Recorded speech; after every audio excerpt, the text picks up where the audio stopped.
Hello everyone, আজকে আমরা কলামের জন্য মেইন রিভারের বার শিডিউল করা দেখব। এর ফলে আমরা রডের অপচয় কমাতে পারবো এবং ল্যাপিং জোন বা আমাদের মেজারমেন্টগুলো যাচাই করে নিতে পারবো। তাহলে চলুন দেরি না করে শুরু করা যাক। তো আমরা রেড জোনটাকে দিয়ে আমরা ফুটিং বুঝিয়েছি, গ্রিনটা হচ্ছে আমার গ্রেড বিম, আর ব্লুগুলো হচ্ছে টিপিক্যাল ফ্লোর।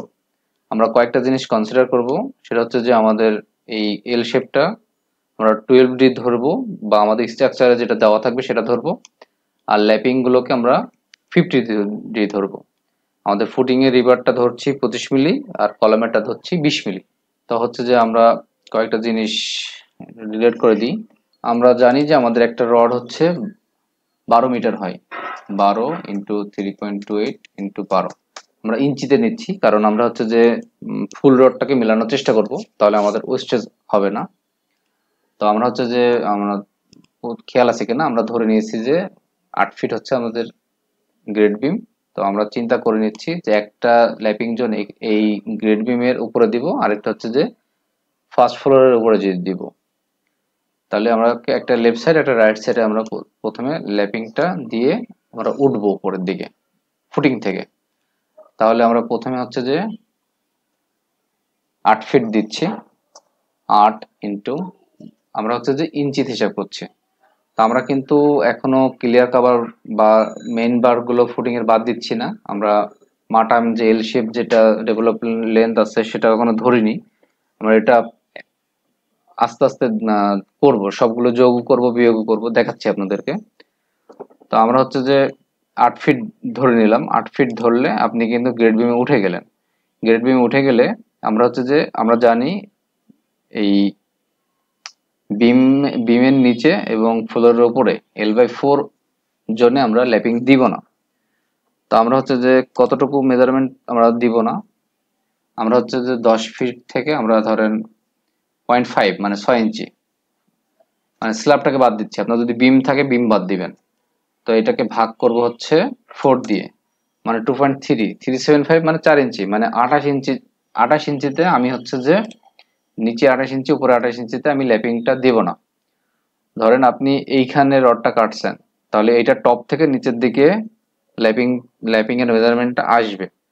তো আমরা হচ্ছে যে প্রথমে যে রডটা কাটবো সেটা আমরাকে 28 ইঞ্চির উপর পর্যন্ত আমরা আমাদের ল্যাপিং এর মেজারমেন্টটা রেখে দিব। তাহলে আমরা উপর থেকে নিচে যখন রড নামাবো তখন এই জোনে এসে ল্যাপিংটা শেষ হয়ে যাবে। আরেকটা ক্ষেত্রে আমরা চেষ্টা করব এইখান থেকে এই পর্যন্ত রড রাখতে, নিচের দিকে ল্যাপিং দিয়ে নিচের দিকে নামাই দেব যখন এই যে উপরের দিকে যাবে, উপরের ফ্লোরে যখন কাজ শুরু হবে। তাহলে আমরা একটা হিসাব করি, আপনারা বুঝতে পারবেন। তাহলে আমরা এখন প্লাস 28 ইঞ্চি, মানে আমরা আমাদের যে ডেঞ্জারাস জোন আছে সেটাকে পার করলাম। পার করার পরে হচ্ছে যে আমাদের ল্যাপিং এর জন্য রড রাখতে হবে 50D ইন্টু 20 মিলি রড ভাগ 25.4, মানে 20 তো ইঞ্চিতে মিলিতে আছে, আমরা ইঞ্চিতে বের করে নিলাম। তাহলে 163 পাচ্ছি। 163-র সাথে এখন আমরা যোগ করব বিয়োগ করব। যোগ করব কি কি? যোগ করব হচ্ছে ডেভেলপমেন্ট লেন্থ, মানে ওই মাটামটা যোগ করব। মাটাম হচ্ছে 12D, 12 × 20 ভাগ 25.4। এর সাথে হচ্ছে বাদ যাবে হচ্ছে ক্লিয়ার কভার 3 ইঞ্চি, আর দুইটা মেইন বার আছে ফুটিং এর 1 ইঞ্চি 1 ইঞ্চি করে বাদ দিয়ে দিলাম। তাহলে আমরা পেয়ে গেলাম একটা রড 168 ইঞ্চি। সেকেন্ড রডটা কত হবে? সেকেন্ড রডটা আপনারা একটু খেয়াল করেন। সেকেন্ড রডটা আমরা দেব এই 10 ফিট, এই 10 ফিটের থেকে এই 28 ইঞ্চি নিচে। তাহলে 8 যোগ করব, 10 যোগ করব, আর এই যে এখানে যে 9.5 আছে, 9.5 থেকে আমরা এই 28 ইঞ্চি বাদ দিলে তাহলে আমরা এই জোনে চলে আসব। তাহলে হচ্ছে যে আমরা মেজারমেন্টটা আবার বসাই। তাহলে 8 ফিট, 8 × 12 প্লাস 10 × 12 প্লাস 9.5 × 12। আমরা 9.5 দিলে কিন্তু সিলিং এ চলে যাচ্ছি। তাহলে ওখান থেকে আমরা 28 বাদ দিলে আবার সিলিং থেকে নিচে চলে আসলাম। আচ্ছা, আমরা যখন 28 বাদ দিয়েছি তখন আমরা তাহলে সিলিং থেকে 28 ইঞ্চি নিচে চলে এসেছি। এখন আমরা আর কি যোগ করা বাকি আছে? আমাদের হচ্ছে ওই মাটামটা যোগ করা বাকি আছে 20/25.4। এর সাথে আমরা বাদ দেবো ক্লিয়ার কভার, আর দুইটা হচ্ছে মেইন বার, মেইন আর ডিস্ট্রিবিউশন বার। তাহলে আমরা পেয়ে গেলাম 306 আর 168। এটাকে আমরা যদি যোগ করি প্লাস এটা, তাহলে আমরা পেয়ে যাচ্ছি 474 ইঞ্চি। তো আমাদের রড তো 472 ইঞ্চি। তাহলে যেহেতু এই আমরা কিন্তু এই যে এই রডটাকে যদি ছোট করি, তাহলে এই রড মানে যেখানে রডটা কাটবেন, মানে আপনি যখন রড জোড়া দেবেন ল্যাপিং জোনটা কিন্তু এই টপ থেকে নিচের দিকে আসবে। তাহলে আমি যদি এটাকে যদি ছোট করে ফেলি তাহলে আমার ল্যাপিং জোনটা নিচের দিকে নেমে যাবে। তাহলে আমি আপাতত এই এই এই ওই এই রডটাকেই একটু ছোট করব। এই রডটাকেই ধরেন আপনি 2 ইঞ্চি ছোট করে দিবেন। এই রডটাকেই 2 ইঞ্চি ছোট করে কাটবেন, কারণ আপনি একটা রড থেকে তো দুটো রড বের করছেন। মানে আপনি ডান পাশের রড কাটার পরে যে রডটা থাকবে সেই রডটাই তো বাম পাশে দিবেন, বা বাম পাশের রডটা কাটবেন, সে তার বাকি অংশ থেকে ডান পাশটা তৈরি করবেন। অনেক সময় দেখা যায় যে মেজারমেন্ট মিলাতে পারলে একই সাইজের রড একটা থেকে দুইটা তৈরি করা যায়, কিন্তু সবসময় পারবেন না। তখন আপনাকে ভিন্ন ভিন্ন সাইজের রড মিলাইয়ে আপনাকে ওই রডটাকে কাটতে হবে। তাহলে আমরা এইটাকেই ছোট করে দেই 2 ইঞ্চি -2। তাহলে এখন দেখেন আপনার ওকে, তা এখন দেখুন যে আপনার দুইটা রড পেয়ে গেছেন, 472 ইঞ্চি আপনার মিলে গেছে। অর্থাৎ কি, একটা 168, 304। অর্থাৎ এই মাটাম সহ আপনি যদি 168 ইঞ্চি কাটেন, তাহলে 108 ইঞ্চি কাটলে আপনি এই যে এই রডটা পেয়ে যাচ্ছেন। আর 306 কাটলে এই যে ফার্স্ট ফ্লোরের উপরে যে আপনি এই রডটা পেয়ে গেলেন। তাহলে আপনার দুই সাইজের রড আপনি পেয়ে গেলেন। এখন কি করতে হবে, এখন আপনার ল্যাপিং দিয়ে আপনি কন্টিনিউ টিপিক্যাল ফ্লোরে উঠবেন। টিপিক্যাল ফ্লোরে ওঠার জন্য আপনি একটাকে 10 ফিট ধরে কাটেন, আর একটাকে 20 ফিট ধরে কাটেন। কেটে আপনি আগে রডটাকে মেজারমেন্ট করেন, দেখেন কি পর্যায়ে আসে, ওয়েস্টেজটা কেমন আসে। তো হচ্ছে যে আপনি প্রথমে হচ্ছে যে আপনি ল্যাপিং এর মেজারমেন্টটা দিয়ে দেন, কারণ আপনি যে রডই কাটেন না কেন আপনার ল্যাপিং দেওয়ার জন্য তো রড থাকতে হবে। তাহলে আমাদের 50 ইন্টু 20 ভাগ 25.4, এটা হচ্ছে আপনার ল্যাপিং, প্লাস হচ্ছে 120। এটা হচ্ছে ধরেন আমি রড কাটলাম, এটা একটা থাক আমাদের হাতে থাকুক। দেন আমার 50 ইন্টু 20 ডিভাইডেড বাই 25.4, প্লাস হচ্ছে আমরা 20 ফিট করে কাটবো ইন্টু 12। তাহলে এটাকে আমরা যোগ করি, যোগ করলে দেখি যে 239। না, আমাদের রড আরো হাতে আছে, মাইনাস এত কতটুকু আছে, এখনো 34 ইঞ্চি আছে। 34 ইঞ্চি থাকলে এই দুইটার পজিশনটা কেমন হবে,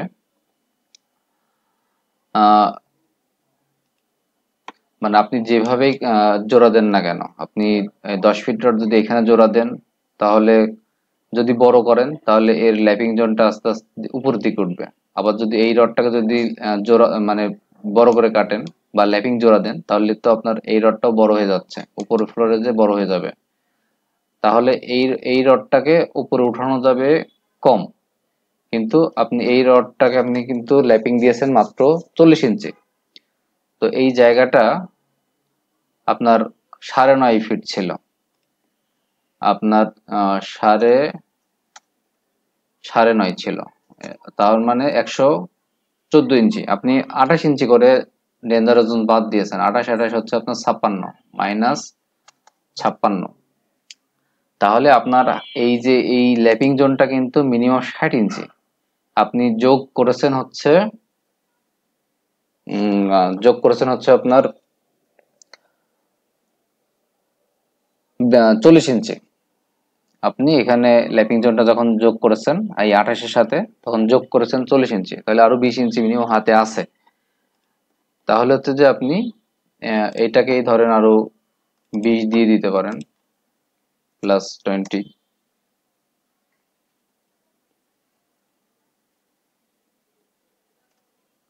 তো আরো হাতে থাকলে হচ্ছে 14। তো এই 14 গুলো যদি আপনি দেন, তাহলে হচ্ছে যে দেখা যাচ্ছে যে এই জোনটাকে একটু উপর উঠে যাচ্ছে। দুইটা জোনের মধ্যে আপনার 0.3 মানে দেখা যাচ্ছে হাফ ইঞ্চি 1 ইঞ্চি ভেরিয়েশন থাকলেও হয়।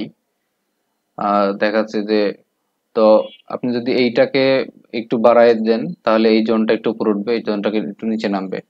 তো আপনি আপনার সিনিয়রের সাথে কথা বলে নিতে পারেন যে আমরা কি রড কি কেটে আমরা জোন মেলাবো, না একটু ভেরিয়েশন রেখে আমরা কন্টিনিউ করব।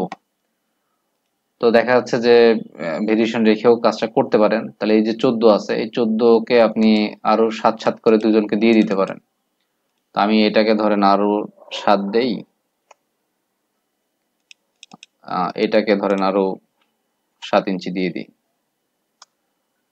7 ইঞ্চি দিলে হবে কি, দেখা যাচ্ছে যে তখন 21 ইঞ্চি, মানে এই রডটা হচ্ছে আপনার আমরা 28 ইঞ্চি বাদ দিয়েছিলাম, এখন ওই 7 ইঞ্চি আরো বাড়াই দিলাম। তো তাহলে দেখা যাচ্ছে এই জোনটা 28 ইঞ্চি, 27 থেকে 21 ইঞ্চি হবে আর কি।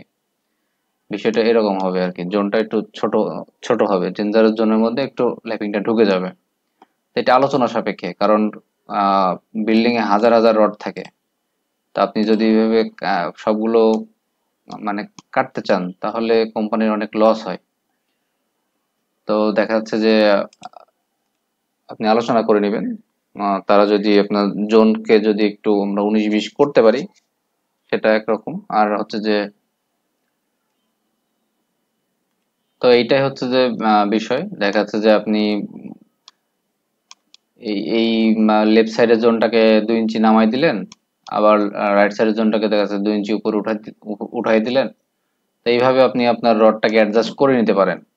এটা আলোচনা সাপেক্ষে, সিনিয়রের সাথে কর্তৃপক্ষের সাথে আলোচনা সাপেক্ষে যে তারা কিভাবে এই জোনটাকে মিলাতে চাচ্ছে। তো এইভাবে আপনি আপনার রডগুলোকে আপনি সুন্দরভাবে হিসাব করে একটা শিডিউল তৈরি করতে পারবেন।